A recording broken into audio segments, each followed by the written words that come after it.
Hey friends! So it's been a while since I've filmed here, and that's because I'm home for Thanksgiving, and Thanksgiving brings a lot of anxiety to many people. This is the first time I've ever experienced Thanksgiving in a way, in a healthy manner that I can remember, being actually excited to eat the food rather than totally dreadful for how people are going to perceive me if I don't eat the food, or if I eat the food and how much I eat, and worrying all about that stuff. And this Thanksgiving has been very revolutionary for me because I didn't feel nearly as much anxiety and I was able to actually enjoy. And I wanted to talk a little bit about that because that's often confusing. At least it was for me. I couldn't comprehend how recovery was possible with the calorie content always in my head and calculators, and that's just how I pictured. I was so confused by the normal population because I was eating, a prescribed amount of calories each day, very, very detailed and very methodical in the method that I went to about eating.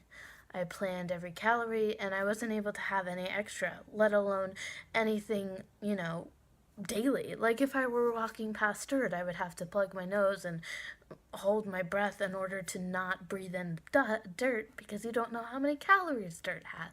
Just bizarre circumstances like that excluded me from consuming calories. And I didn't understand how people could just, oh, I'll just have another piece of bread. Or, oh, you know what, I had one cupcake already, I'll just have another. And I didn't get that. I was dumbfounded by that proposition that people can do that. And now I'm doing that. Like, I don't know how many pieces of cranberry nut bread I had, but it was delicious and I had a ton and I was happy. And the way that I did that is that I knew I could calculate the calories. I knew it. Like, the entire meal, I could have calculated my calories and given a good approximation for how much I ate. And it's not because, and I didn't do that. And it wasn't because I didn't have the database in my head to know, because I knew. It was a matter of just not caring and knowing that that was a trigger for me. So that's what I feel the difference is. Like, I used to think that I wouldn't be able to recover unless I forgot all of the caloric information that I knew, because that's just not possible. If I have an apple, I know it's 100 calories, but I'm going to eat it anyway because I threw away. I threw away nutritional science in a way because I don't care.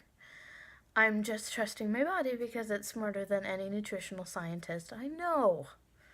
That's kind of insulting, but you know what I'm saying. My body knows that it's doing more than they know what my body is doing because, your calorie needs vary day to day. I mean, one day you might need not as much, and one day you might need a lot, and it might be for a reason unknown to you. Like, it could be exercise. I mean, that is a reason, and that's a common reason.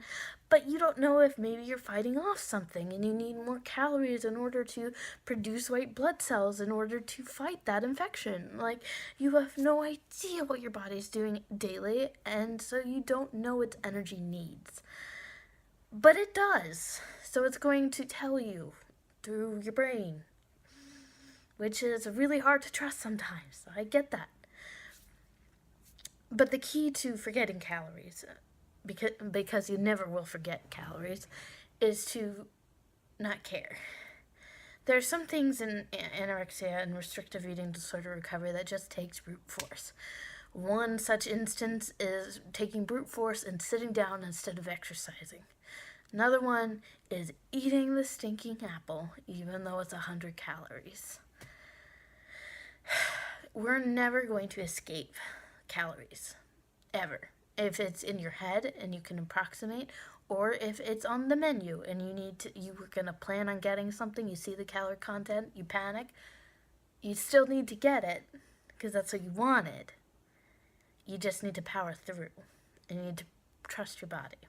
I was really upset about this idea of never forgetting your calories because I thought that it would just be a trap and that I would always be tempted to count them, and then I would be always miserable because I went over the calorie guidelines I had in my sick head. But trust me when I say it gets easier, because I know I could calculate calories. I know I could, but I don't want to / don't need to. Like, there have been times where I think about it and then I'm like, I'm not going there. I'm just not going there because I know it's going to be bad for me. Throughout your recovery, you learn how yourself. You learn yourself. You learn yourself, good children. No. You learn how you work. You learn how you think because you're getting to know you.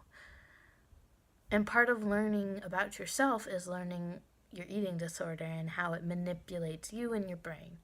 It manipulated you through calculating calories. It manipulated me through calculating calories. When I figured that out and when I was able to have the brain power to stop myself, I was able to. Extreme hunger also helped because I was eating so much that it was only later that I was able to sit down and think about my calories and to calculate them in my head. It would make me cry. It would make me miserable.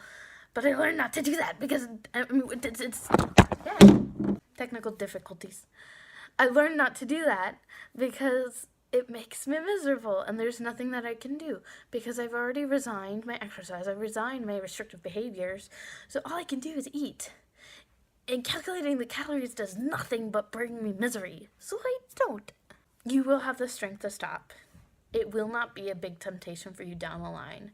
Right now it's really hard, but that temptation, that fear, it will mitigate and you will be able to eat without thinking about the calories. Or at least thinking about them in a negative connotation. So I'm gonna go. Let me know how your Thanksgiving went. Let me know if you need anything. Let me know how you're doing. I'll see you guys later. Bye.